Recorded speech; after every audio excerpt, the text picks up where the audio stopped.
Hello hello everyone, welcome back to my channel Stree choice. कैसे हैं आप सब? आई होप अच्छे होंगे, स्वस्थ होंगे एंड मस्त होंगे और अपनी अपनी लाइफ में आगे बढ़ रहे होंगे। बड़ों को प्रणाम और छोटों को ढेर सारा प्यार। उम्मीद करती हूँ सभी लोग स्वस्थ एंड मस्त होंगे।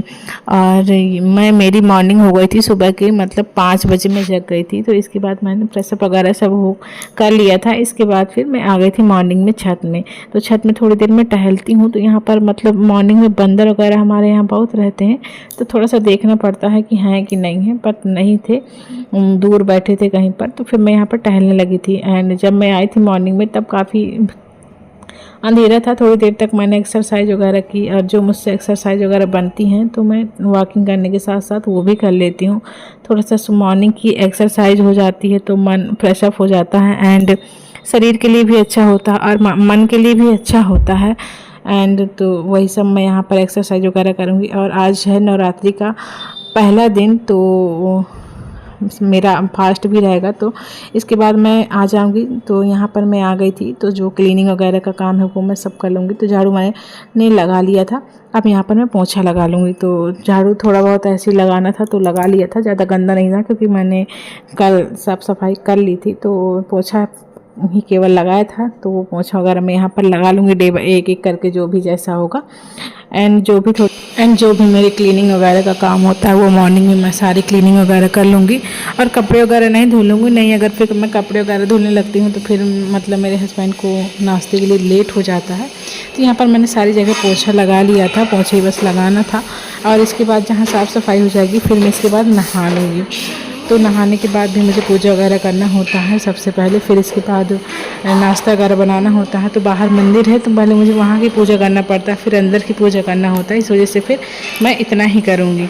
आज मैं बात करूँगी सीटेट के लिए। तो जिन लोगों ने मतलब अभी सीटेट का फॉर्म अप्लाई नहीं किया है, सीटेट का फॉर्म निकले हुए 10 से 15 दिन हो गए हैं।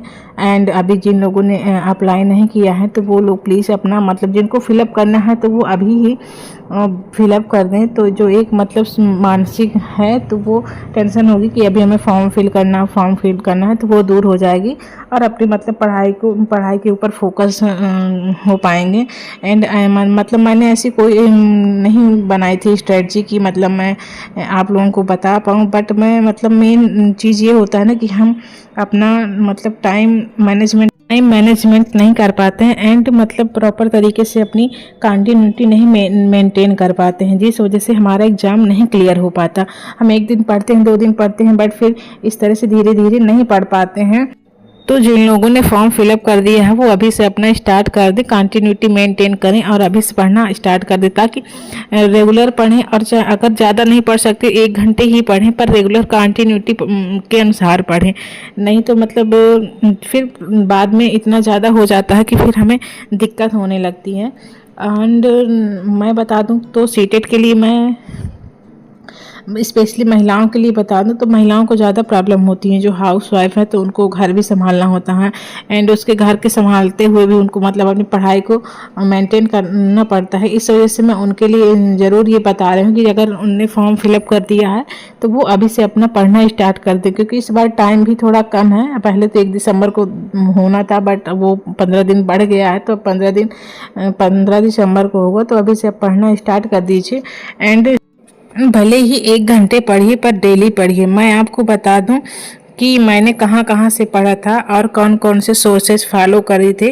तो मैंने बता दूं, मैंने सचिन एकेडमी से पढ़ा था, एंड जो सचिन सर यूट्यूब पर क्लास कराते हैं वहाँ से पढ़ती थी। सीटीपी है, हिंदी है और इंग्लिश वगैरह भी पढ़ती थी। और मैं बता दूं एसएसटी के लिए मैं सनी सर को फॉलो करती थी। पहले तो जनवरी में नहीं मुझे जानकारी थी, बट मैंने जुलाई वाले एग्ज़ाम में जो सनी सर की प्लेलिस्ट पढ़ी थी जनवरी की एंड जुलाई की, वो यहाँ पर मैं पढ़ती थी।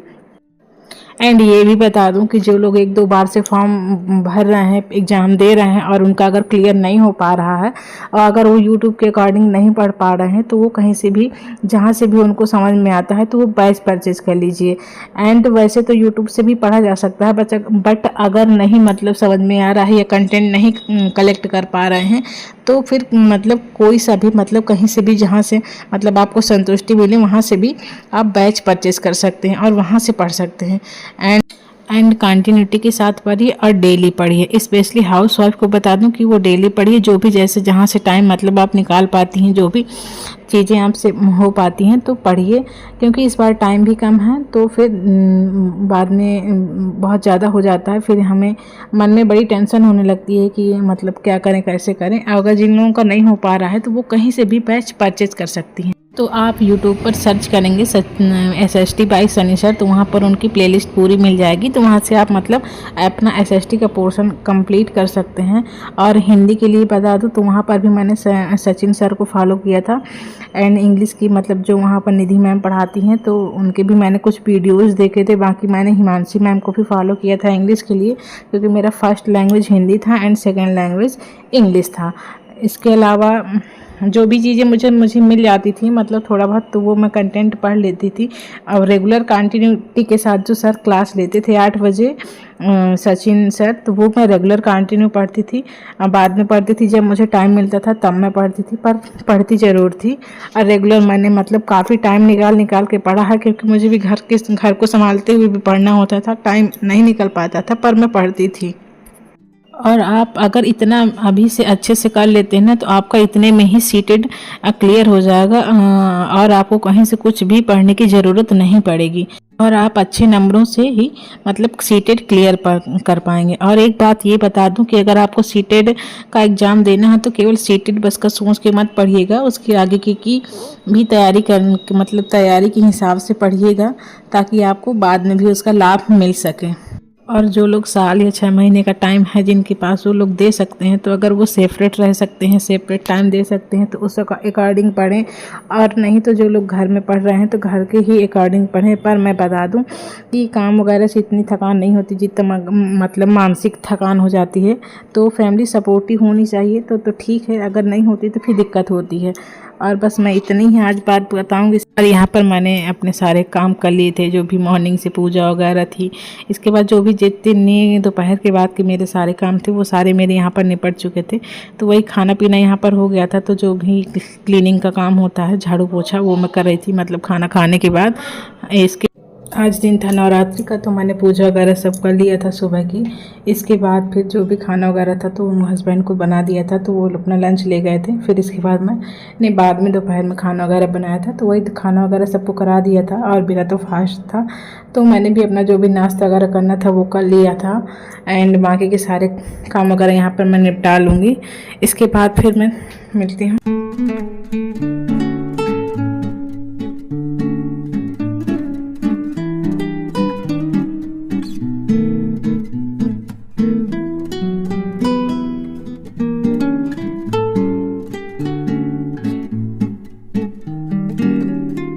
सारे काम ख़त्म करके फिर मैं आ गई थी अपने रूम पर। तो यहाँ पर मैं आने के बाद थोड़ी देर बैठ गई थी, तो रेस्ट कर रही थी और मेरी बेटी खेल रही थी। और जब तक वो खेलेगी थोड़ी देर में रेस्ट कर लूँगी। फिर इसके बाद मुझे उसको होमवर्क वगैरह कराना पड़ेगा, तो होमवर्क कराऊंगी, क्योंकि फिर उसकी ट्यूशन की मैम आ जाती हैं तो फिर उसका होमवर्क नहीं हो पाता है। और फिर होमवर्क वगैरह उसने कर लिया था, फिर मैं यहाँ पर उसको सुलाऊँगी। एंड मेरा वीडियो अगर थोड़ा सा भी सभी को पसंद आया हो तो प्लीज़ लाइक एंड सब्सक्राइब ज़रूर करिएगा। And thank you. मिलते हैं आप लोगों से नेक्स्ट ब्लॉग में।